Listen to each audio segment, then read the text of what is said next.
변방이 아닌 정치 중심에 서고 싶은 내 남자의 유쾌, 상쾌, 통쾌 정치 토크쇼 정치인싸. 오늘도 늘 함께하는 분들 소개해드리겠습니다. 이준석 미래통합당 전 최고위원 나오셨습니다. 어서 오십시오. 안녕하세요. 네, 그리고 각 진영을 대변하는 우리 변호사 세 분, 김태훈 변호사님 나오셨고요. 어서 오세요.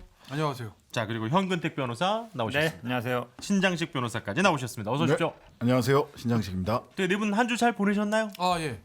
오늘 되게 멀끔하게 오셔가지고. 항상 멀끔합니다. 네. 원래 인물이 괜찮아요. 지금. 네. 오늘 저희가 그 녹화를 이제 특별히 가든 스튜디오에서 지금 저희가 진행을 그러니까요. 했는데 되게 좋죠 여기. 네. 그러니까 여기 원래 밖에 아이돌 팬들이 흔들어야 되는 곳인데. 그렇죠. 오늘 아니 공지했으면 아마 한 100명쯤 저 밖에 와 있었을 것 같은데. 그러게요. 너무 큰 기대를 하고 계십니다. 와가지고 정치 막 시사 이렇게 아이돌. 막 이름 써놓고 막 해야 되는 거 아니에요? 제가 뭐 봤을 땐 봅시다. 전조가 보이는 거지 이건. 어떤 거요?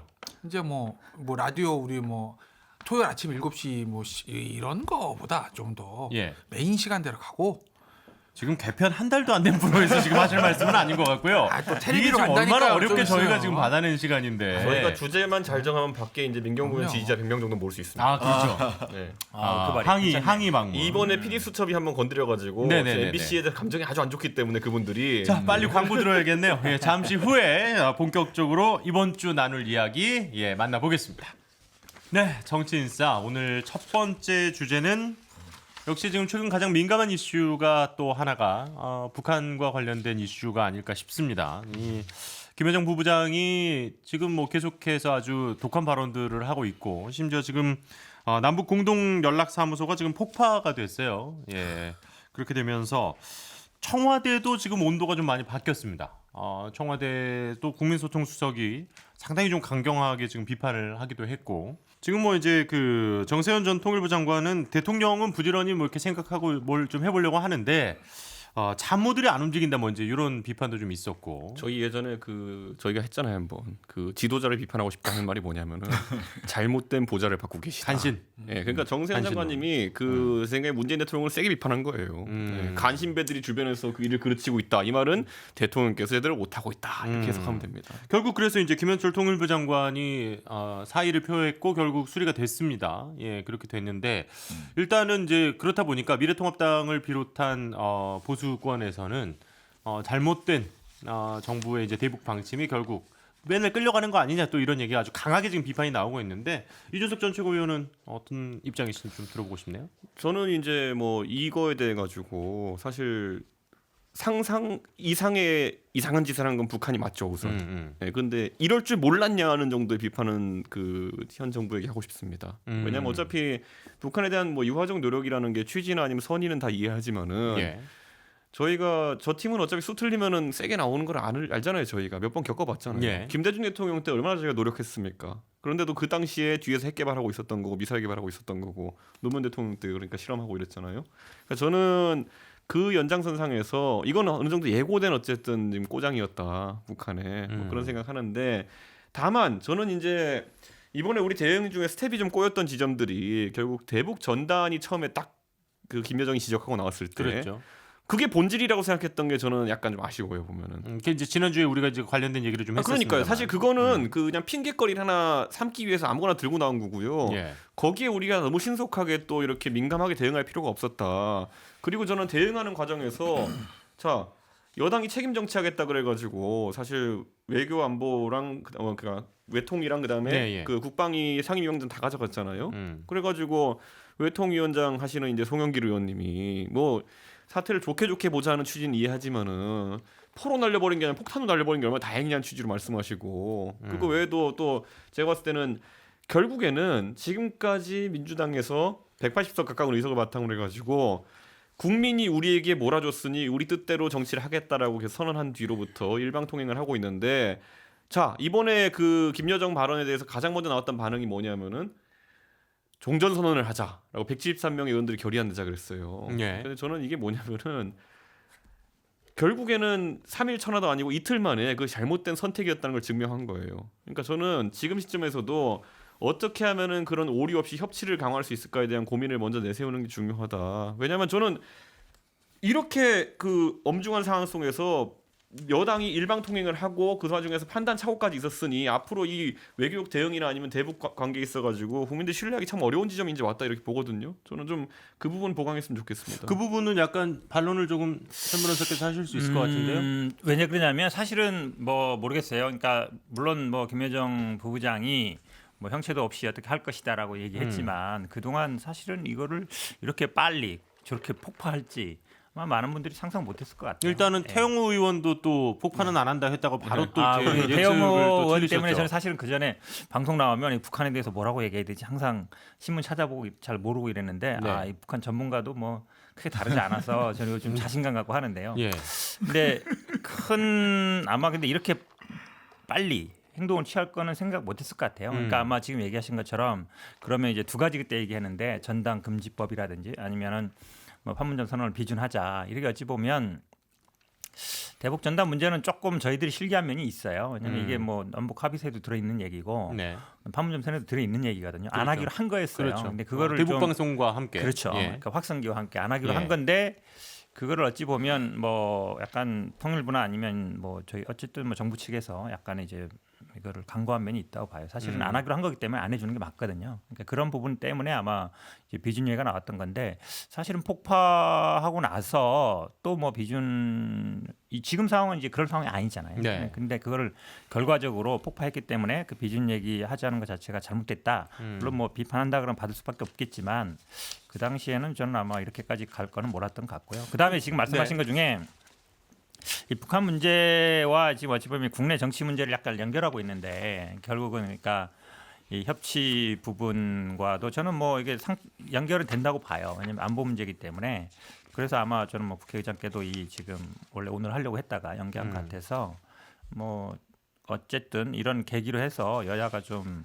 힘을 합칠 필요는 있다고 보고 있습니다. 네, 지금 네. 예. 지금 뭐 협치를 해야 되는데 근데 사실관계를 좀 공통의 인식을 하고 지금 한반도 정세 한반도가 어떻게 돌아가는지에 대해서 공통의 좀 인식을 하고 그래서 어떤 내용을 가지고 협치를 할 거냐에 대한 이야기를 해야지 그냥 막연히 협치하자 이렇게 해서는 잘 안 될 것 같아요. 근데 이제 공통의 인식의 기반을 어떻게 가질 거냐의 문제인데 일단 저는 청와대 대응에서 두 가지 부분을 좀 지적하고 싶은데 네. 실제로 김정은 그쪽 국무위원장이죠 지금 네, 국무위원장하고 국무위원장이요. 김여정 부부장이 네. 굿캅 배드캅 이렇게 역할을 나눠서 하고 있잖아요. 김정은 전면에 안 나서잖아요 지금. 그러니까 심한 이야기를 할 때 안 나서거든요. 이제 좋은 얘기할 때 짜잔하고 나설 거예요 분명히. 예? 말 타고 작년 연말에 그 웅대한 기상은 다 보여줬고 이제 좋은 얘기할 때 네. 짜잔 나설 거라고. 보수 유튜브적 시각에서는 신변의 이상 생긴 거 아닙니까? 아니 뭐 그것까지를 포함하여. 근데 여튼 굿캅 배드캅을 나눴는데 지금 청와대에서 입장 발표를 한 건 좋은데 그러면 우리는 그럼 굿캅 배드캅 나눠서 지금 대응하고 있는지 좀 그럴 필요가 있다고 봐요. 그러니까 굿캅 배드캅을 센 얘기 할 사람 반드시 필요해요. 그런 식으로 뭐 폭파하고 뭐 한 100억 원 들여서 찍을 건데 그렇게 그렇죠. 극적으로 막 폭파하고 하는 것에 대해서 센 얘기 할 사람이 필요하고 그다음에 이 문제를 풀어나가는 또 역할을 하는 사람이 필요한데 청와대 홍보수석인가요? 국민소통수석이요. 네. 직접 나서서 배드캅 역할을 하는 거는 저는 향후에 과연 좋을까? 대통령의 운신의 폭을 이게 오히려 좁히는 거 아니냐 그런 측면에서는 조금 좀 다시 한번 생각해볼 필요가 있다는 생각이 들고 그다음에 김현철 장관 예. 사퇴했는데 실은 김현철 장관뿐만 아니라 실제로 통일부 장관이 외교 국방 통일 요쪽 라인에서 제일 사실 실제 집행력이라든지 뭐 힘이 없거든요. 상징성은 그렇죠. 있지만. 사실 남북 북미 관계는 네. 그 말씀하신 뭐 정용, 예, 국방부 정용, 실장. 서훈, 강경화 예. 이런 분들이 사실은 핵심 그렇죠. 외교안보 라인. 예, 그 외교안보 라인에 대해서 전면적으로 좀 재점검하고 필요하다면 너는 뭐 이렇게 좀 바꾸는 것까지를 전면적인 갱신이라든지 이렇게 해서 뭔가 변화하고 있는 모습들을 국민들도 또 북쪽도 인지할 수 있어야 되는데 아니 뭐 김현철이 할 수 있는 게 뭐가 있다고 김현철 장관이 할 수 있는 게 뭐가 있다고 이 양반이 애꿎게 그냥 자리 날리는 걸로 통일부 장관 한 명 바뀌어서 외교안보 라인 그대로 있는 가운데서 운신의 폭이 얼마나 될까 이런 부분들은 조금 더 뭐랄까 좀 진지하게 지난 이 과정과 향후를 봤을 때 조금 더 진지하게 좀 국합 배드캅 나눠서 대응하는 거. 그다음 외교안보 라인은 전면적으로 다시 한번 보는 거. 예. 지금 일단 이거는 필요한 후임의 것 같아요. 이인영 의원이 좀 유력하다는 얘기가 나오고 있는데 보수 쪽에서는 그것과 관련해서도 상당히 좀 비판적인 시각들이 있으신 것 또 같다. 전대협 의장 얘기하겠지. 아니 보수 쪽에서. 그것보다도 예전에 이제 신북 인사 이렇게 나오면 통일부 장관이 가장 주목받던 시기가 그 정동영 정동영 장관이 장관. 이제 사실 외교안보 부처를 총괄하는 부총리급 인물로 이제 앉아 있을 때 NSC 그랬었는데 의장하고 그런데 제 생각에는 지금 통일부 장관을 누굴 놓는다 하더라도 지금은 청와대 중심으로 모든 걸 운영하고 있다는 게 티가 납니다. 이걸 어디서 인지할 수 있냐면은 그 NSC가 지금 그 7명의 합의는 아니지 7명의 회의체가 전혀 지금 힘을 발휘하지 못하는 것 같은 느낌이 저는 되게 인상적으로 봤던 게 18일 날인가요 17일인가요 그때 오전에 긴급 NSC 회의를 하게 돼요. 예. 그 김여정 담화 이후에. 근데 그거 화상회의로 했어요. 근데 이거에 대한 기본적인 인식은 뭐냐면은 저는 그 회의는 이제 국민들에게 그냥 공표하기 위한 NSC 회의 했다 이런 것이고 실질적 그 안에 가지고 핵심 멤버는 7명이 아니라 한 2명 정도 있다 이렇게 좀 보는 것이고 왜냐하면 거기 회의체에 있는 사람들 7명 명단 보면요. 반경 5km나 다 있는 사람들이에요. 뭐 합참의장, 국방부 장관, 외교부 장관, 통일부 장관 외교부, 통일부, 국방부 전부 다 용산이랑 그 광화문 네. 사이에 있거든요. 예. 그러니까 다 모일 수 있는데 그걸 군이 1시간 반짜리 회의를 모이지 않고 했다는 거는 7명이 코로나 걱정하는 것도 아니고 제 생각엔 그때 그 회의는 사실 어느 정도 요식행위성에 가까웠고 실제로는 청와대 컨트롤 타워에 있다. 그래서 사실 가장 그 인상적이었던 게 뭐냐면은 북한의 특사 제안을 둘 하잖아요. 예. 서훈 원장과 정의용 실장이 특사 제안을 갔는데 전 여기서 우리가 한번 판단해 봐야 되는 것이 특사라는 형식 자체를 거부한 것인지 북한이 예. 아니면 서훈과 정의용 라인에 대한 비토를 표현한 것인지가 앞으로 굉장히 중요하다. 우선 대통령께서는 사실 김현철 장관이 지금 사의를 표명한 상태인데 서훈과 정의용 라인까지 인적 교체가 들어가야 되는 것인가? 그러니까 이제 거기서 갈리는 것이거든요. 저는 근데 지금 상황 속에서 사람에 대한 비토가 된다. 그렇다면은 정책 전반에 대해 가지고 앞으로 재구성해야 될 필요성이 있다. 저는 이렇게 보는 거거든요. 그러니까 저는 이거는 앞으로 그 지점에 대해 가지고 정부가 빠른 대처를 좀 해야 될 것 같습니다. 저는 사람에 대한 비토는 아니었던 것 같아요. 저도 그렇게 봐요. 왜냐하면 만약에 사람에 대한 뭐 안철수 비표였으면 대표 비공개로 가겠다 하지. 그랬는데 안철수 대표를 보냈거나 아니면 뭐 박지원 전 의원 약간 당황스럽긴 했는데 그분은 갑자기 아니 일단 뭐 거기서 박지원, 네가 왜 나와 뭐 이런 느낌이었어요. 박지원 전 거기서 의원을 주민이 보냈어도 아마 제가 보기에는 똑같았을 것 같아요. 왜냐하면 그 당시 그러니까 사람에 대한 거절이 된다 그러면 어쨌든 그 특사가 오는 거에 대해서는 어느 정도 찬성하는 분위기였는데 어쨌든 북한 같은 경우에는 이거를 폭파까지 가겠다는 거는 좀 정해놓은 거기 때문에 네. 그 당시에 특사를 받고 이럴 상황이 아니었던 거죠. 뭐 물론 아직까지 계속 강경 발언을 이어는 가고 있습니다만 톤은 확실히 폭파 이전보다는 한 단계가 좀 낮아진 것 같다는 아니, 느낌은 있고. 톤 조절하고 있고 예. 실은 그 개성공단에 군 주둔한다 이런 것도 실은 이전에 그 개성이 중요했던 거는 거기가 원래 군사 도시였는데 공업지대가 되면서 뭐 장사정포 등등해서 이제 군사 도시가 아니라 공업 도시가 된 거잖아요. 예. 근데 거기 이제 뭐 주둔시키겠다라고 하는 게 과거 전력의 한 7분의 1 정도 수준이고 금강산 쪽에는 군 주둔 바로 되지도 않아요. 그쪽 지형상 네. 되지도 않기 때문에 지금 이래 뭐 톤 조절뿐만 아니라 실은 군사적 조치를 개성이나 이런 쪽에 뭐 금강산이나 하겠다라고 하더라도 분명히 이렇게 굉장히 용의 주도하게 하고 있어요. 그러니까 선을 아주 아슬아슬해 선을. 아니 사실 이 타이밍에 지금까지 그 너무 이런 적이 없으셨는데 김태현 그러니까, 변호사님. 예. 말하려는데 자꾸 딴 생각하고 막 있는데. 끼어들어가지고 아니 죄송합니다. 아니 원래 끼어드는 거 제일 잘하시는 분이 근데 오늘따라 깜빡이를 이렇게. 근데 솔직히 말씀드리면 예. 북핵 얘기는 저희들 하기 좀 어려운 부분이 있어요. 왜냐하면 이거 완전히 전문가의 영역인데 저희가 또 비전문가들이고 솔직히 말씀드리면 거기다가 이게 북핵이나 외교의 문제는 사실 정파의 문제는 아니고 국익의 문제거든요. 그렇죠. 예. 그러니까 정파적 시각에서 말하는 건 옳지는 않아요. 국익의 차원에서 봐야 되는 거지. 그래서 좀 말씀드리기 좀 신중하긴 하죠. 좀 조심스럽고. 그런데 뭐 앞서 특히 이제 두 번 말씀하시는 거 좀 받아서 말씀을 드리면 저는 청와대 기조가 바뀌었다고 보진 않아요. 첫날은 그렇게 봤어요. 저도. 네. 왜냐하면 그동안 김여정 사실 입에 잘 못 담을 얘기거든요. 사실 한 나라의 국가 지도자 할 얘기는 아닌 거죠. 아무리 북한이 비정상적인 집단이라고 하더라도 거기다가 무슨 옥류관 주방장까지 나가지고 냉면을 뭐 어쩌고 그게 말이 안 되는 얘기지 않습니까? 그런 모욕적인 발언이 있을 때도 청와대는 아무 대응도 하지 않았어요.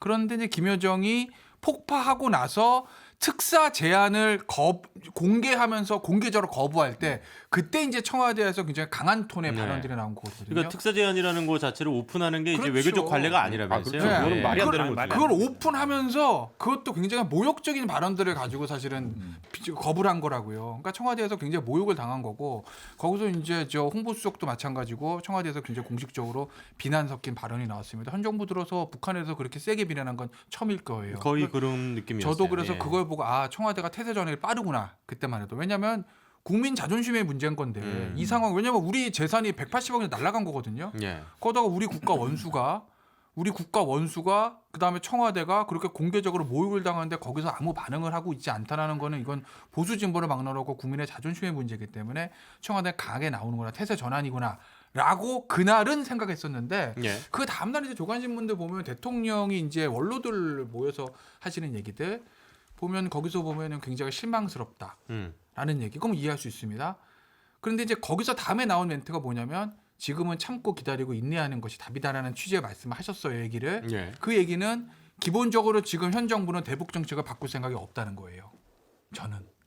그래서 겉으로 멘트는 모욕적인 반응이 저쪽에서 나왔으니 거기에 대해서 받아치긴 했으나 중요한 거 말보다 행동이거든요. 정책의 변화거든요. 예. 사람의 변화도 아닙니다. 통일부 장관이요? 누가 하든 무슨 상관이에요. 어차피 이준석 최고위원 말한 대로 컨트롤은 청와대에서 하는 건데 그렇기 때문에 어떤 저 대북 정책에 대한 근본적인 좀 인식의 전환들이 좀 있고 거기에 따라서 정책의 변화가 있어야 되는데 지금은 그렇게 할 것 같지는 않아요.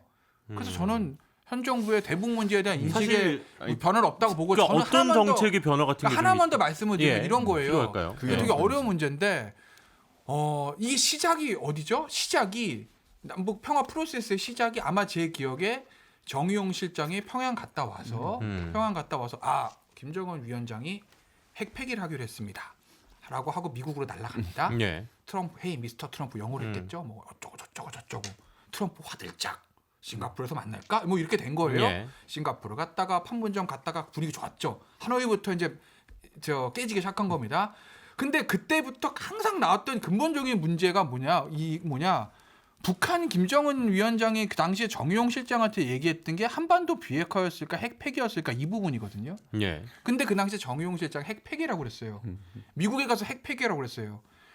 핵 폐기라는 얘기는 북한의 핵을 완전 없앴다는 거죠.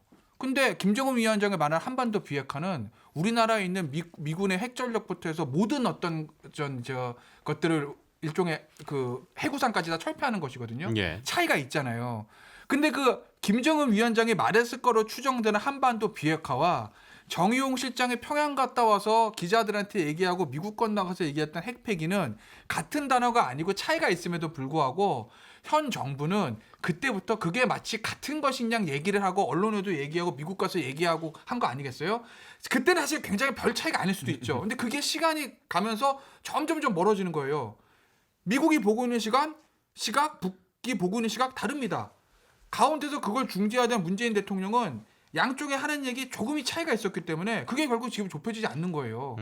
그렇다고 보면 이걸 처음부터 다시 정리해야 되는 거 아니에요? 근데 이제 제가 좀 걱정되는 게 있어서 그러니까 지금 말씀하신 이제 정책의 변화 뭐 이제 기조 변화 뭐 이런 건데 어쨌든 그 한반도의 긴장이 높아지는 거를 원하는 사람은 뭐 보수 진보 가릴 것 없이 그럼요. 당연히 없을 거라고 생각하는데 사실 지금 통합당에서 뭐 오세훈 전 시장도 그렇고 다시 한번 뭐 핵무장론 막 이런 얘기가 나오고 있으니까 이런 부분 쪽을 지금 바라시는 건 아닐 거 아니에요. 지금 지금 현실적으로 지금 이제 급속하게 추진하기도 어렵고 그랬을 때 우리한테도 제재가 가해질 개연성이 있기 때문에 당연히. 옳은 방법은 아닌데 저는 예. 뭐 야당 입장에서 그냥 꺼냈을 때 협상력을 높이는 카드 정도로 꺼낸 것 같은데 저는 오히려 이번에 우리 정부가 화들짝 놀랄 수밖에 없는 건 뭐냐면은 우리가 흔히 얘기한 통미봉남이라는 얘기 있잖아요. 예. 이번에 김여정이 말폭탄 쏟아내는 와중에 아주 저는 행간에 통미봉남의 의도가 쓰여 있다고 생각하는 것이 저는 북한이 무슨 말을 하잖아요. 저는 본능적으로 뭘 보냐면 외신을 봐요. 외신을 계속 봐요. 그러니까 특히 외신 보기 전에 코리아 헤럴드를 봐요. 예. 코리아 헤럴드에 우리나라를 그래도 가장 잘하는 영어로 기사를 쓰는 사람들이 북한에서 하는 막말을 뭐로 번역하는지 잘 보거든요. 예. 근데 지금까지 북한이 막말을 했을 때 아니면 또 이런 호전적인 어휘를 썼을 때 불바다 이런 거는 제대로 번역이 돼서 외신으로 나와요. Sea of Fire 이렇게 나와요 진짜. 예. 그런데 이번에 아까 냉면 이런 거는요 번역이 안 돼요. 어떤 거? 냉면 발언 이런 거 있잖아요. 냉면.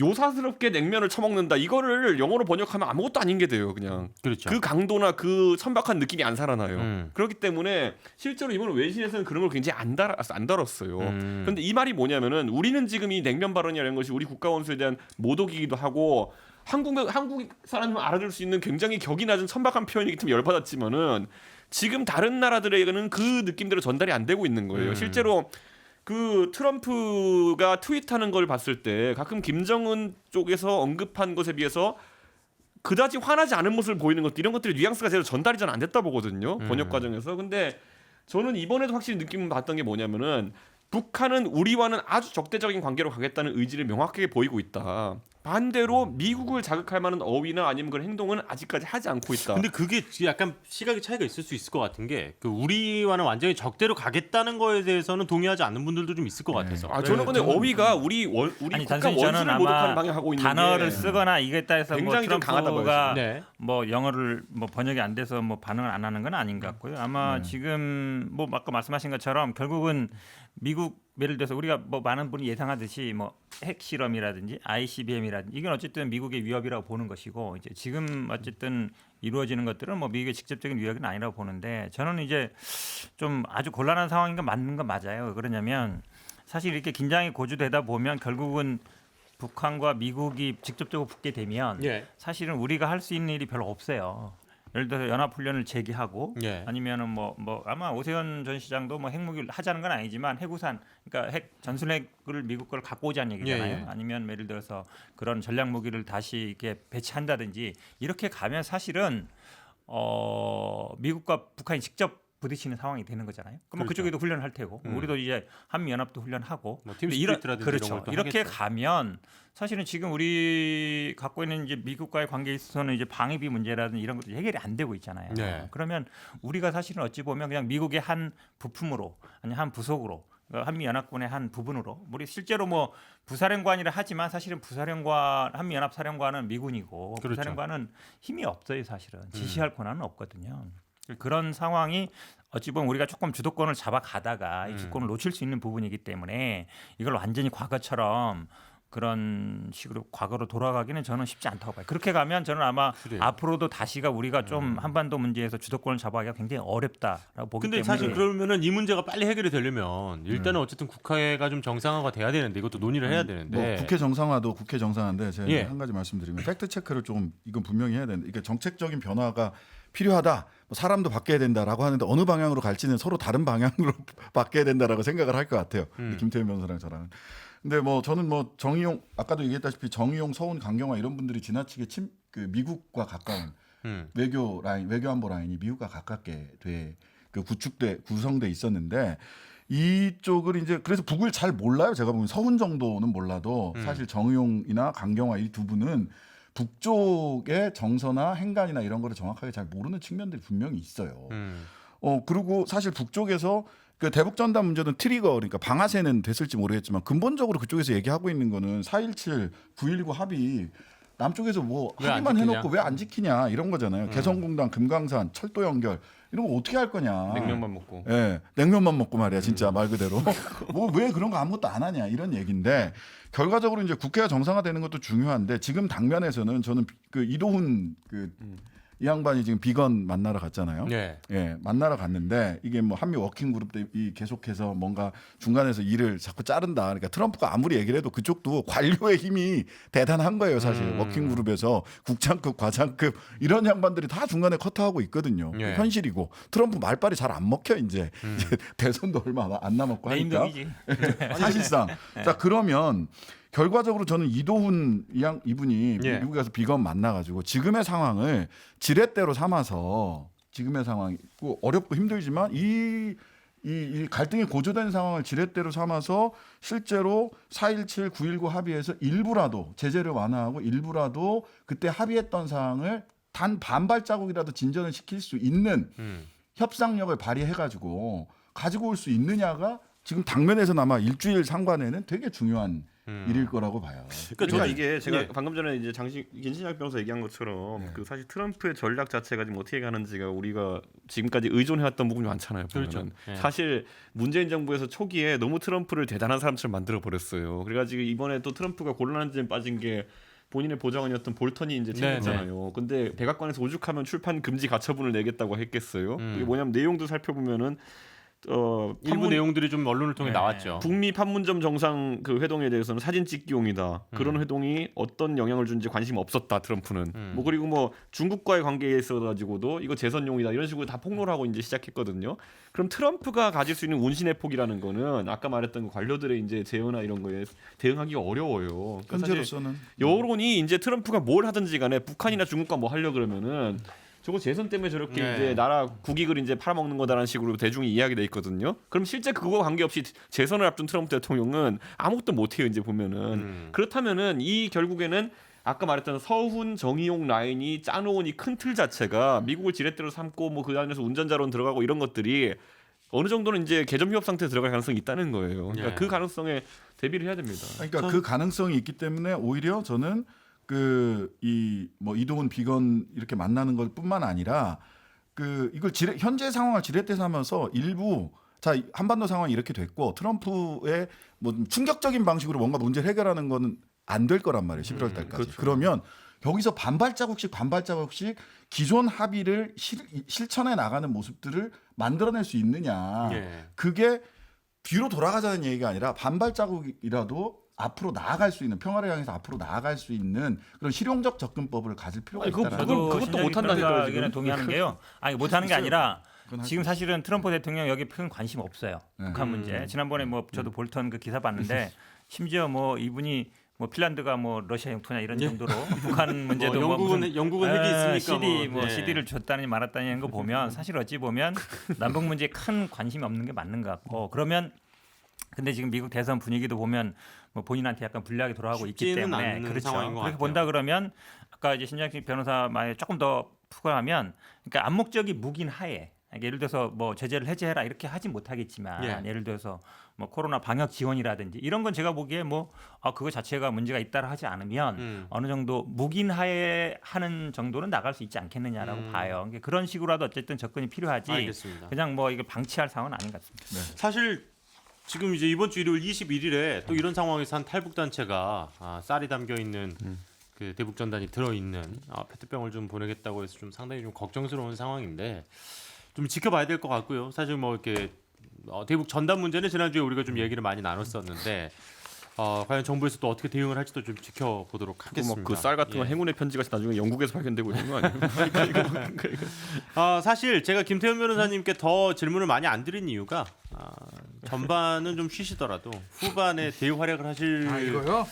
주제가 있기 때문에 저만 아는 얘기들도 좀 있고 벌써 예고편을 그렇죠. 예. 비방용이 좀 있어서 그런데. 좋습니다. 비방용을 방송 버전으로 좀 순화해서 순한 맛으로 좀 얘기를 해주시면 좋겠는데 정치인사 지금 또 우리 이준석 전 최고위원 그리고 김태현 신장식 현근택세 변호사와 함께 하고 있습니다.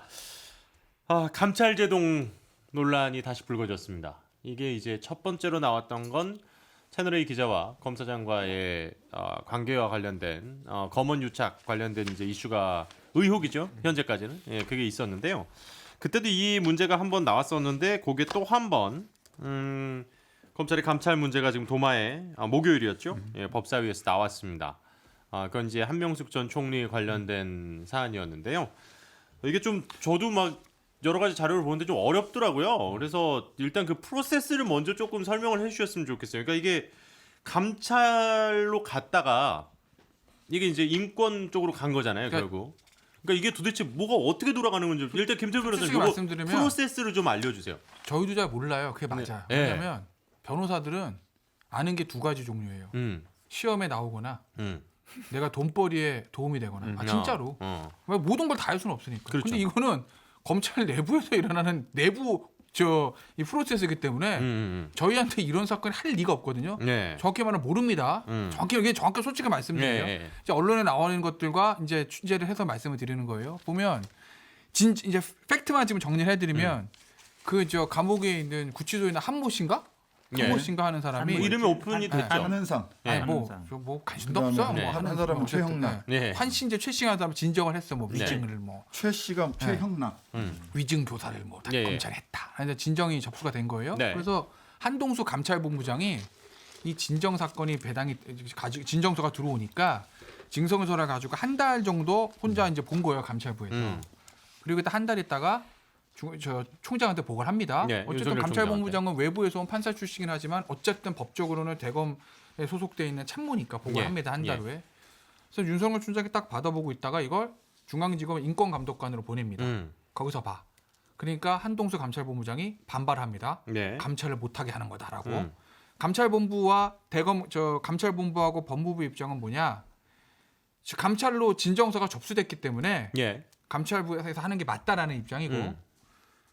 대검 참모들 예. 윤석열 총장 및 대검 직계 참모들의 얘기는 뭐냐면 대검 감찰본부란 건 검사를 징계를 하기 위한 건데 이건 징계 시효가 이미 지났다. 5년. 그리고 문재인 정부 들어서 검찰 개혁의 일환으로 만든 게 대검 지검 산하에 있는 인권감독관인데 예. 거기가 뭘 하는 거냐면 수사 과정에서의 인권 침해나 문제가 있으면 인권감독관에서 조사하라고 만든 거다.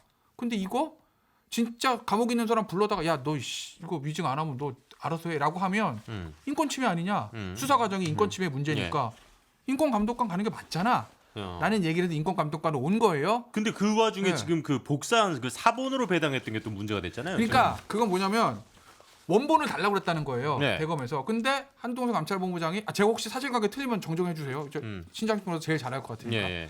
원본을 줘야 되는데 원본을 안 주고 있다가 나중에 사본을 줘서 그 사본을 가지고 인권감독관에게 배당을 했다. 대검 입장은 원본을 안 주잖아 감찰부에서.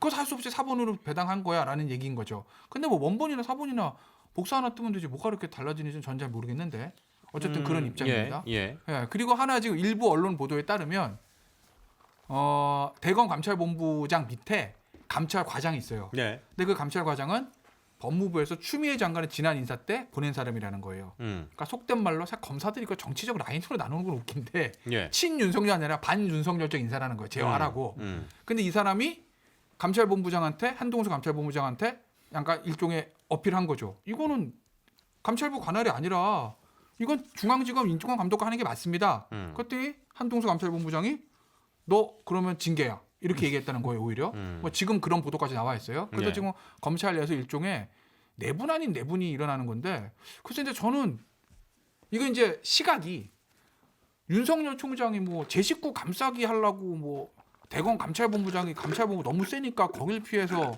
지금 인권감독관들 보냈다는 시각들이 있잖아요. 나는 예. 그게 동의할 수 없다. 음. 왜냐? 네. 윤석열 총장가 뭐가 아쉬워서 이 사람을 감쌉니까? 오케이. 아니죠. 자, 일단 아니, 일단 잠깐만요. 그 잠깐만요. 하나만 더 말씀드리면 예. 먼저 듣고 제가 정리 좀 할게요. 그렇게 하는 이유는 지금 채널 A와 검사장 유착 의혹 예. 그것도 지금 원래 감찰본부로 왔다가 중앙지검장이 인권으로 윤석열 보냈죠. 총장이 수사 지시해서 지금 수사하고 있잖아요. 강제 예. 수사하고 있잖아요. 압수수색까지 됐으니까 속된 말로 윤석열 총장 입장에서 보면 제일 지키고 싶은 사람 그 한 검사장이에요. 한 검사장. 근데 그 사람 사건은 중앙에 아예 수사를 명령했어요. 이거 그냥 조사 감찰도 아니고서 아니 근데 압수수색 당했어요. 그 휴대전화를 압수수색을 지금 하는 게 그렇게 큰 의미가 있다고 보세요? 검사장이? 그건 중앙지검 수사담에서 할 문제인 거지 왜 그걸 윤석열 총장한테 책임을 이 사건 묻습니까? 보면요 한시가 너무 많이 나와요. 맞아요. 그러니까 제가 하고 싶은 얘기는 한명숙. 일단 마무리만 드릴게요. 한명숙 총장 전 총리 사건에서 네. 뭐 검찰의 수사관에 이거를 윤석열 총장이 감싸고 싶어서 그러는 게 아니다. 제가 봤을 때는. 오케이. 감- 자, 그러면 못 일단 첫 번째로 지금 말씀해주신 그 의혹 제기가 됐던 게 검언 유착과 관련해서 감찰을 맡고 윤석열 총장이 처음에 조사 방식으로 진행을 했다고 했는데 이제 그걸 다시 이제 수사로 네, 그렇죠. 전환을 시킨 거고 마찬가지로 한명숙 사건과 관련해서도 감찰에서 어쨌든 계속 이렇게 인권 감독관으로 내려보내는 이 과정이 두 번이 반복이 되면서 이건 뭐 제대로 하겠다는 의지가 있는 거냐 뭐 이거부터 좀 말씀하신 것처럼 검찰 내에 지금 약간의 좀 불협화음이 계속 생기는 거 아니냐면 지금 이런 의견들이 있거든요. 자, 그러니까 말씀드리면 네. 사실은 이 최 모 씨가 4월 아마 7일. 7일 날 4월 7일 날 이제 법무부에다가 진정을 했죠. 그 전에 본인이 어쨌든 그때 당시에 위증 뭐 교사를 받아서 한 거다. 근데 그게 이제 법무부에서는 대검 감찰부로 보낸 거예요. 예. 그럼 대검 감찰부에서 이제 조사를 이렇게 하고 있었는데 그걸 한 달 4월 아마 한 달 정도 조사를 하고 이제 윤석열 총장한테 보고를 하니까 그럼 이제 그 인권부로 가라로 한 건데 사실 여기에 조사 대상인 사람하고 이게 중요한 거잖아요. 누가 누구를 조사하느냐. 그러니까 한동훈 검사처럼 어찌 보면 이게 누구를 조사하느냐 굉장히 관건인데 그 검사 물론 아직 실명이 언론에 안 나왔지만 윤석열 총장이 지난번에 대검에 남겨달라고 얘기했다는 사람이란 말이에요. 그 사람이. 그러면 사실 조사받을 사람이 일단 본인과 가까운 사람이고 그다음에 지금 지난번에도 인권국으로 보냈던 게 인권 담당관 중앙지검 인권 담당관도 어쨌든 본인하고 예전에 같이 수사를 현대차 수사할 때 했던 사람이란 말이에요. 그럼 누가 보기에도 아니 이 사건으로 인해서 조사를 받을 사람이 본인과 가까운 사람이다. 그러니까 사실 어찌 보면 뭐 지금 김태현 변호사는 뭐 사본으로도 배당하느냐 하는데 그런 일 없어요. 법원이나 검찰에서는 기본적으로 사건이 갈 때는 원본이 가는 거예요. 원본이 가는 것이지. 그렇죠. 원본이 가는 것이지 그걸 복사해 가지고 보내버리면 이게 사건이 결국은 대검에도 있고 지검에도 있는 상황이란 말이에요. 사건 번호가 두 개예요. 사건 번호가 둘 다 같은 수사는 사건에. 물론 그렇게 안 합니다. 이게 넘어가기 때문에 여기 없어지고 이렇게 넘어가는 거거든요. 그러니까 어찌 보면 있을 수 없는 일이죠. 있을 수 없는 일인데 왜 하필이면 본인과 가까운 사람의 수사를 할 때는 그렇게 해야 되는가? 이 부분에 대해서 제가 보기엔 좀 문제가 이게 지금 되는 라디오로 들으시는 분들은 너무 도대체 뭔 소린가 싶으실 것 같아서 쉽게 네. 말씀드리면 지금 어쨌든 인권감독관도 윤석열 총장과 가깝다고 지금 보시는 시선들이 많다 보니 나와 가까운 애가 문제가 생기니까 나랑 안 친한 애 말고 친한 애가 조사하도록 마음대로 옮긴 거 아니냐 이것 때문에 지금 계속 의혹이 생기는 왜냐면 거거든요. 한동수 네. 이것도 한시죠. 감찰부장도 한시입니다. 한동수. 근데 이분 어차피 판사 출신이고 네. 검찰에 있던 분은 아니에요. 그러니까 어찌 보면 뭐 그럼 남이죠 뭐. 그렇죠. 그러니까 한식 그러니까 네, 제 식구라고 할 수는 없기 때문에 이분이 만약에 한다 그러면 아마 원칙대로 할 가능성이 높죠. 그렇다 본다 그러면 약간 배제시키는 거 아니냐 이런 이제 약간 의심을 살 아니 수밖에 근데 없는 나는 상황이죠. 하나 진짜 예, 다른 의견 좋아요. 예. 인권감독관 산하가 대검 인권감독관이라고 하면은 그 얘기 맞을 수 있어요. 총장이 내 밑에 있어. 그러니까 사실 뭐 예전에 수사같이 했다. 근데 사실은 검사 그렇게 따지면 다 한 식구입니다. 그렇게 따지면 안 엮인 사람이 없어요. 그래서 동일체 원칙 뭐 이런 얘기하는 거 그러니까 안 아니에요? 엮인 사람 네. 수사같이 했다 한번 엮이고 뭐 학교 뭐 엮이고 다 엮입니다. 뭐 연수원으로 엮으면 뭐. 엮이고 안 예. 엮인 사람 없어. 그랬다 하시면 근데 이제 그 인권감독관이 만약에 대검사나 인권감독관이라고 하면은 저도 우리 현근택 변호사님 의견에 100% 동의해요. 그럴 수 있어요. 근데 이제 문제는 중앙지검 산하거든요. 중앙지검은 좀 누굽니까? 이승용 검사장이에요. 예. 이게 검찰 내부를 저희가 외부에서 뭐 누구 파 가는 거 잘 안 되는데 좀 그렇게 보이니 속된 말로 얘기하자면 이성윤 중앙지검장은 윤석열 총장하고 가장 대척적인 사람입니다. 이 모든 조직은 내 위에 사장이 누구냐가 제일 중요한 거 아니에요, 사실? 그렇잖아요. 예. 근데 그 인권감독관의 사장은요. 중앙지검장의 바로 위에 같은 건물 쓰고 대검 절로 길 건너가야 돼. 그렇게 따지면 중앙지검 안에 있는 인권감독관 배당한 걸 윤석열 총장이 굳이 내 식구를 감싸기 위해서 그렇게 했다? 저는 그렇게 보이지는 않는데요. 뭐 저는 좀 의견이 다른데요. 뭐 사장님 바로 위에 사장님이 있지만 오너인 회장님 직계 라인이 그렇게 따지면 오너는 청와대게. 예, 그다음에 아니 그건 뭐 비하기시고 그다음에 그렇잖아요. 임명권자가 대통령인데. 윤석열 총장이 굳이 추미애 장관에게 이 사람은 대검에 남겨주세요 했던 사람이 그냥 조사 대상이 아니에요. 이 사건에서 한은상 씨 사건과 뭐 최영락 등등등에서 한명수 전 총리 사건에서 실제로 특수부에 당시에 있으면서 1128호에서 한은상 씨나 최영락 씨 표현에 따르면 집체 교육을 실무를 담당했던 분이세요. 그러니까 사실은 굉장히 뭐라고 해야 되나 이 사건에 한은상 씨 표현에 따르면 모해 위증 교사의 당사자라는 거죠. 사실 지금 미리 좀 말씀을 드리자면 이 지금 말씀하신 죄수 H로 알려진 한은상 씨의 법률 대리인이 지금 신장식 변호사시니까 무기대등의 원칙이 어긋나는 거 아니에요? 우리는 신문에 나오는 거 보고 본인은 다 직접 그런 거. 아니 그래서 그러니까 사실 저희는 되게 고급 정보를 정치인사를 통해 또 드릴 수 있는 거죠. 무기대등의 원칙. 그래서 나도 그걸 써봐야 되겠다. 하여튼간에 윤석열 총장이 추미애 장관에게 굳이 대검에다 이 사람만큼은 그냥 남겨달라라고 했던 사람이 당시 특수부에서 그 사건을 담당했던 사람의 1128호 검사실에서 했던 분이세요. 특수부 예, 그러다 보니까 사실은 대검에서도 이게 뭐 규정상 이게 뭐 대검 감찰부에서 먼저 사건이 왔으면 이 감찰부의 독립성이라고 하는 측면에서 감찰을 계속 진행할 수 있어야 된다. 검찰총장한테는 감찰의 개시와 결과만 보고하면 돼 있지 그러니까 개시를 보고하게 돼 있단 말이에요. 네. 감찰을 개시한 다음에 개시했습니다만 보고하면 돼 있는 거지 이거를 감찰을 할 거냐 말 거냐를 검찰총장에게 보고하도록 되어 있지는 않다. 근데 또 검찰청법에 보면은 검찰총장은 전체 사무를 전체 사무, 관장한다. 그렇죠. 이렇게 돼 있기 그렇죠. 때문에 대검에서도 야 이거 뭐 어떻게 봐야 되느냐라는 얘기를 해요. 근데 결과적으로 무슨 얘기까지 대검에서 나오냐면 본인이 원했다. 그러니까 4월 7일 날 한명숙 전 총리 사건에 그 최영락 씨가 예. 법무부에다 진정을 냈는데 이 법무부 진정에 보면 검찰의 공작으로 날조된 것이라는 증거를 가지고 있으니 중앙지검으로 불러준다면 모든 상황을 진술하겠다 이렇게 진정을 냈단 말이에요. 그러니까 또 왔다 갔다 하는 거지. 이게 아니 그러니까 이게 그 어느 쪽으로 갈지 모르고 이 사람은 그냥 중앙지검에서 습관적으로 이렇게 하자고 했어. 그러냐 보니까 대검에서도 이 규정상의 문제가 있다 보니까 뭐라고 얘기를 하냐면 이제 와서는 뭐 규정상의 문제가 있다 어쩌다 하다가 본인이 중앙지검에서 그 조사받기를 원했다. 그러니까 중앙지검으로 보낸다. 이렇게 얘기를 했거든요. 자, 그러면 한 가지만 더. 그러면 이제 한은상 씨는 죄수H는 아직 그 고발장이나 진정을 안 했어요. 예. 그러면 대검 감찰부에서 감찰해 주세요라고 하면은 본인이 원하니까 대검 감찰부에서 감찰하는 걸 윤석열 총장이 그대로 둘 건지 문재인 정부 출범이 3년 지났는데 왜 갑자기 이걸 시작한 거예요? 작년 재작년에도 한번 했어요. 근데 그때는 어떻게 됐어요? 그때 종결됐어요, 그냥. 검찰에서. 누가 종결시켰어요? 문무일 총장 시절에 그렇게 종결이 됐죠. 그때는 왜 그랬대요, 그러니까? 그거 알겠습니까, 그거를? 그러니까 그러면 또 문무일 총장도 감사해야 되는 거예요, 또 그러면? 아니 뭐 그거는 그때 어떤 조치를 취했는지는 찾아봐야 되는 거죠. 그러니까 저는 지금 그게 왜 중요해요? 좀 근데? 중요하죠. 그러니까 뭐냐면 이게 만약에 지금 저희가 봤을 때는 윤석열 총장에 대한 공격을 지금 하고 있는 거잖아요, 사실적으로 여권에서는. 근데 이게 왜 음모론이야. 아니 음모론이 문무일 총장 때도 똑같은 만약 절차로서 이걸 진행했다고 한다면은 그때 이미 종결된 사건이라면 지금 다시 하는 게 무슨 의미가 있는 거예요, 지금? 아니 그때는 조사도 안 하고 종결시켰다고요.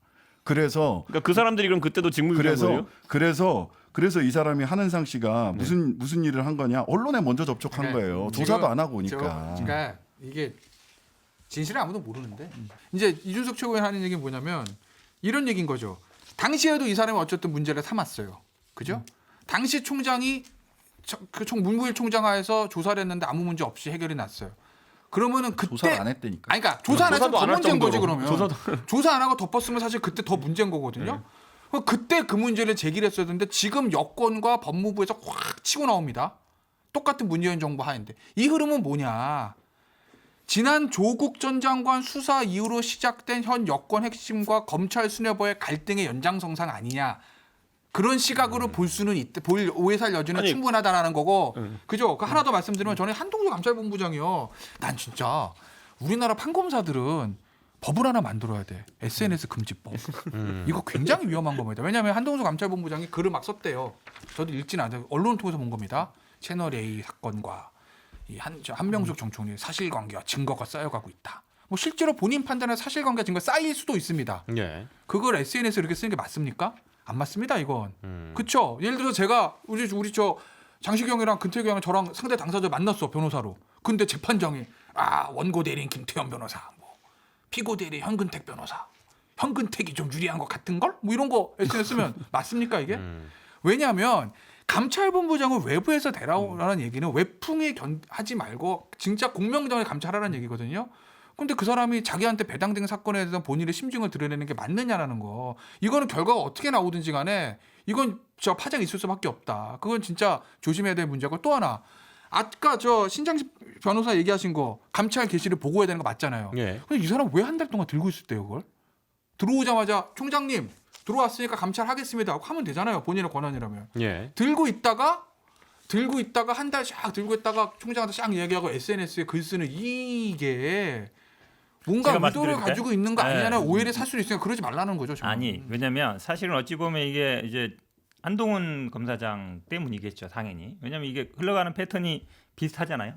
당연히 한 번 당한 사람 입장에서는 두 번도 당할 거라는 거 당연히 눈에 보이는 것이고 그렇게 본다 그러면 아마 이게 과연 본인이 그러니까 예를 들어 한동훈 이 지금 채널 A 사건도 보면 사실은 뭐 수사된 게 없죠. 한 달 후에 뭐 핸드폰을 압수수색했다는데 거기서 뭐 나올 게 뭐가 있겠어요. 뭐 핸드폰을 어떻게 썼는지 모르겠지만 뭐 이 수사를 한 달 동안 이걸 갖고 우리 조국 장관도 맨날 핸드폰 압수수색 안 했다고 그렇게 떠들었었는데 의미 없다고 보는데 결국 안 결국은 했잖아요. 핵심적인 문제는 저는 그거 아마 안 했잖아 조국. 제 핵심적인 문제는 결국은 이거를 그러니까 윤석열 총장의 약간 이 감찰 본부장을 바라보는 어떤 시각이라든지 그러니까 예. 결국은 결국 뭐 핵심적으로 얘기하면 뭐 검찰이 결국 동일치 원칙도 있기 때문에 총장 안에서 검찰청 내에서 감사하는 거 한계 있을 수밖에 없어요. 그래서 저는 오히려 처음부터 이거를 그냥 법무부가 그냥 감찰을 했쓰는 게 오히려 더 나았다라고 봐요. 기본적으로. 근데 지금 이제 추미애 장관도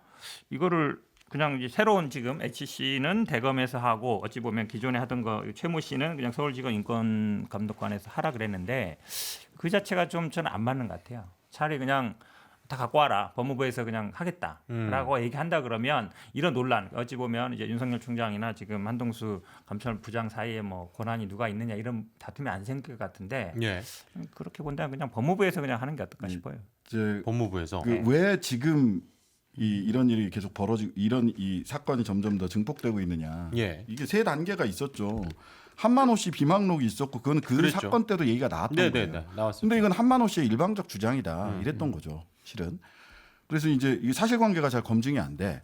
근데 그 다음에 그 뉴스타파하고 MBC에서 죄수 H와 관련된 그렇죠. 얘기를 하면서 한만호 씨 비망록과 동일한 이야기를 했어요. 예. 여기까지만 해도 뭐 우리 김태현 변호사가 믿든 안 믿든 그래 안 믿을 수도 있어요. 근데 이 사람은 더군다나 법정에서 증언도 안 했었기 때문에. 예. 근데 법정에서 증언을 했던 최형락 씨가 저도 모르고 있었는데 한은상 씨도 모르고 있었어요. 최형락 씨가 4월 7일 날 본인이 가서 아까 얘기한 진정 검찰의 공작으로 날조된 것이라는 증거를 가지고 있으니 수사해달라 상황 진술하겠다. 이렇게 해서 한만호, 한응상, 최형락 여기가 진술이 일치하는 교집합 부분이 생겼어요. 한 사람의 주장이 아니란 말이에요. 한응상이 죄수이고 또 뭐 등등등 해서 믿을 수가 없다. 믿을 수 없을지도 모르지. 근데 최영락과 한은상은 한 사람은 광주교도소에 한 사람은 저쪽 끝에 별로 친하지도 않아 보니까. 저 진짜 하나 궁금한데. 예. 근데 교집합이 지금 나오고 있으니까 점점 사건이 커지는 거예요. 저 신장식 변호사님의 주장의 핵심은 그래서 당시에 검찰 수사에 문제점을 지적하고 싶은 네. 거예요. 아니면은 한명숙 총리의 저는 억울한 검찰 옥살이를 주장하시는 거예요. 검찰 수사의 문제점을 그러니까 지적하는 거예요. 한명숙 전 총리가 예를 들어서 9억을 받지 않았는데 억울하게 징역 2년으로 저 이렇게 됐으니 그거를 재심을 통해서 원을 풀어주거나 그러니까 예를 들면 그거가 한명숙 전 총리가 9억을 받은 거는 아니다. 뭐 이거 주장하시는 건 아닌 거죠? 저는 그 얘기를 하고 있는 게 아니에요. 아 그건 아닌 거죠, 그러니까. 그 재심 여부는 본인이 판단해야 될 문제고. 본인이 판단하는 거 본인 판단이고 저 신장식 변호사님 주장이 밑바닥에 깔려 있는 건 검찰 수사의 당시의 문제점, 이 제도적인 보완책 여기서 주장하신 것을 끝나는 건지 아니면 저는 1차적으로는 그게 문제라고 생각해요. 그게 문제라는 거예요. 네, 한명숙 그게 총리가 문제라는 거예요. 예를 들어서 대법원 확정 판결에서 9억 받은 걸로 징역 2년 받으신 거 거기에 그거는 대해서는 제가 인정하시는 뭐 거죠? 이런저런 이야기를 할 필요를 사실 못 뭐 느끼고요. 그러니까- 그건 당사자들이 그렇죠. 결정하셔야 될 문제. 근데 일단은 이제 지금 뭐 신장식 변호사가 직접 관계자시긴 하지만 사실 그 대부분의 많은 국민들도 기저에 깔려 있는 것 중에 검사들이 이제 수사 과정에서 강압이 있을 수 있다. 뭐 이제 약간 이런 기저에 깔려 있는 그런 인식들이 있잖아요. 그러니까 그게 지금 어떻게 보면 신장식 변호사는 확신을 갖고 그걸 현실화시키셔서 입증을 하시려고 지금 하시는 거고. 제가 하나 부탁드리고 싶은 건 음. 신장식 변호사님한테 중요한 일을 하시니까 저희 변호사들 입장에서도 보면 검찰이 사실 수사할 때 좀 행패 부리는 것도 좀 있습니다. 예. 저희가 막 다 얘기하면 잡혀갈까 봐 얘기 못해 있어요 현실적으로. 뭐 이번에 그 사건을 계기로 뭐 검찰 수사에 어떤 잘못된 관행의 제도는 있다면 저 변호사로 저도 박수를 칩니다. 네. 다만 하시려면 다 하자. 자꾸 예전에 저 한명숙 전 총리 거만 하지 말고 징계시효 5년 남아 있는 거 적폐청산 때 있었던 제가 얘기했던 수많은 일들 그것도 좀 해주시라 신장식 변호사님이 그거는 의뢰인 이제- 가리지 말고. 그거는 의뢰를 김태현 하라고. 변호사님한테 네? 가면 의뢰를 되겠네. 하라고. 그러니까 나한테 의뢰하겠어? 문제는 그거는 이제 김태현 변호사님한테 저는 가면 못해요 되겠네. 저는. 그러니 받고 수임하시면 되겠네. 그러니 좀 내가 그것까지 의뢰인을 하시라. 찾아서 돌아다닐 수도 없고. 수많은 적폐청산 사태에 있었던 검찰의 그 네? 그거 내가 해주면- 말을 못한다 입이 있어. 그거 해주시면 돼요. 저는 나름 이 뭐 출정 자. 이력이나 이런 거 보면서 확신이 지금 있어요. 잠깐 또 약간 네. 넘어갔는데 네, 오케이 요걸로 좀 요 얘기로 우리 정리를 좀 하시죠. 그러니까 네. 신장식 변호사께서 지금 맡고 있는 입장도 충분히 이해를 합니다. 뭐 어떤 말씀이신지 알겠고 근데 일단 지금 여기에서 가장 지금 쟁점이 되고 있는 건 사실 그거잖아요. 그러니까 명확하게 수사를 할 의지가 있느냐에 그런 대한 부분이죠. 믿음의 차이인 것 같아요. 네. 그러니까 일단 김태현 변호사님 얘기해 주시는 거는 원래 라인대로 지금 제대로 간 거다. 그건 인권과 관련된 거니까라고 보시는 거고 그리고 이제 그것에 약간 의구심을 가진 측에서 볼 때는 어쨌든 자기 친한 쪽으로 보내서 자기 사람 좀 감싸려는 거 아니냐, 명확하게 해야 되는 거 아니냐라고 지금 주장하시는 거기 때문에 한동훈 검사 사건도 어찌 보면 권한 유착, 그러니까 그동안 이제 검찰이 수사했던 방식, 일단 언론에 먼저 흘리고 그 다음에 받아쓰고. 분위기 만들어서 일단 수사하고 그걸 명분으로, 그러니까 언론에 났으니까 이게 의혹이 있다, 그러니까 수사해야 된다.